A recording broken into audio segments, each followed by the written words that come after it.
Hello Eltham High School volleyballers, welcome to my little volleyball court at home with my figurines, kindly donated by Miss Turner. What I'm going to be doing is putting together a little collection of videos to help us understand Eltham High's rotational setup.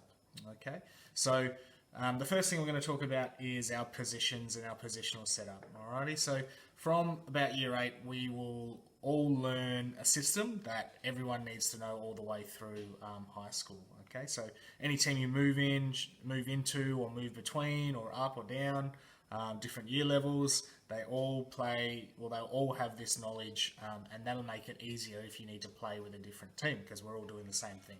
Okay, so the first thing we're going to talk about is our positional setup. All right, so this is what we would call our traditional setup from position 1 here. Our little blue figurine, the different one, is the setter. Okay, so the setter always starts in 1, or not always, but in a traditional setup, the setter will start in 1. Okay, our two, I think they're called ents here. These two players here are our pass hitters. Okay, so traditionally they'll start in position 2 and then position 5. Okay, they will be opposite one another at all times. All right, and that's really important to note. Okay, because it sort of helps you understand where you should be positionally. Okay, the two figurines in the middle here, all right, they're our middle players, so our middle blockers. Okay, starting in position 3 and starting in position 6. Okay, over here in position 4 we have our opposite. All right, and our opposite plays opposite the setter. Okay, so sometimes you may have your setter go all the way around and they'll stay as a setter, or sometimes you'll have the player in the front court who's opposite the setter as an offensive player. Okay, so this is where they all start. All right, but it's important to note that every position has a base defense position that they're trying to get to. Okay, so if you're in the back court and you're the setter, your base position should always be in position 1. Okay, so you're trying to get to position 1. Okay, the easiest one to remember is the middle blocker. All right, in the front court, they've got it easy. They're just trying to get to the middle of the front of the net. Okay, the middle blocker in the back court, however, slightly different. Their home base is over in position 5. Okay, the pass hitters, this pass hitter, all right, starting in 2, ideally though, wants to get and hit out of position 4. Okay, just going to leave the player there. All right, the pass hitter, when they're in the back court, their position, all right, is deep 6. Okay, that's their base position. Just going to leave it there though. Okay, and the opposite is trying to get over to position 2 to play. Okay, so they want to be playing over here. All right, so every position has their base position that they're trying to get to. Okay, so if we were serving, for example, serving's much easier because everyone just kind of moves to their home base once the server contacts the ball. So if our setter's serving, this is how the team should be looking. All right, the middle blocker always stays in the middle and everyone moves around them. Okay, the opposite and the pass hitter, all right, they're staggering just behind the middle. Okay, the middle in the back court wants to get to position 5. Okay, and just going to lean over to the 5 position, and the pass hitter who is in position 5 wants to get to 6. So they're going. All that's going to happen is as soon as this server makes their serve, all right, they obviously run in, get to their base of position, and everyone moves to their ideal position. Okay, so that's how our positional setup will work. Okay, so we all start in a position, but then we're all trying to get to a base position.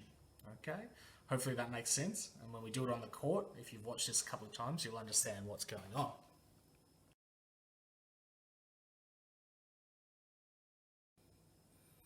Okay, so we've set ourselves up in our traditional lineup and we're starting the match. Okay, today, this video, we're going to talk about rotation 1. Okay, so rotation 1, all right, basically means the setter's in 1. Alrighty, so what we have to remember in volleyball is, yes, there are positions on court. All right, so we have position 1, we have position 2, 3, 4, 5, and 6. All right, but they're not spaces on a court. Okay, the way it works is positions work in relation to one another. Okay, so just because the setter's in position 1 doesn't mean they have to start in this grid here. All it means is they have to be behind the player in 2 and on the right hand side of position 6. They can't start on the left hand side of position 6 all right, and they can't start in front of position 2. The player on the angle, this one here, position 3, doesn't matter. These two don't matter, okay?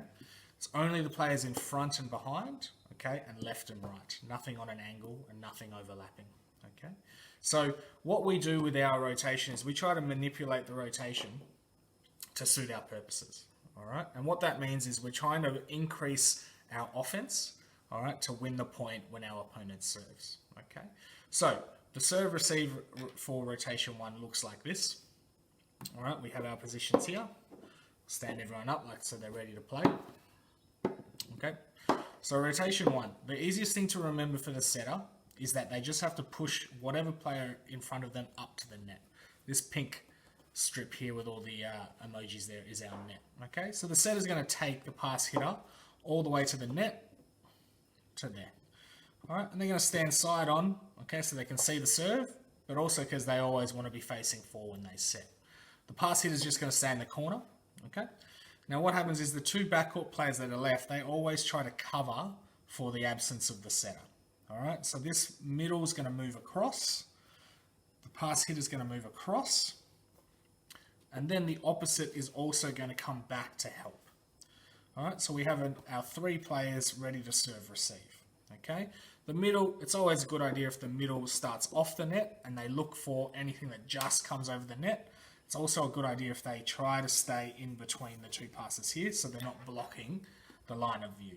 Okay, so that's how we look how it works on the serve receive. Alrighty, so the ball comes over from our opponent. Okay, this player here, the pass hitter, their only job is to go out and prepare for the spike. Okay, the setter on the serve moves into their 2.5 position, setting position. All right, ready to take the second touch. Okay, and this player, these 2 players here, if they're not making the touch, they're also preparing for a hit. Okay, so as you can see, our 2 backcourt players ideally are trying to take the pass, but other players are helping out as required. But then you can see that the setter now has 3 hitting options available to them. Okay, so they can set behind to the pass hitter, they can set straight up into the middle, excuse me, or they can set the 11 on the left side for the currently the opposite right now. Okay, so we hit the ball and then we all need to move back into our base position. Okay, so let's say that the pass hitter was set because they were the best option to set right now because they weren't doing anything but looking for a hit. Hits the ball over, but our opponent gets the D. All right, we then shift into our base positions. The setter moves back to 1 to play defense. This is the tricky one.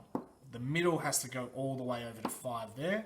The pass hitter doesn't have to do a lot. They go back into 6. Okay, and now we're ready to play our defense.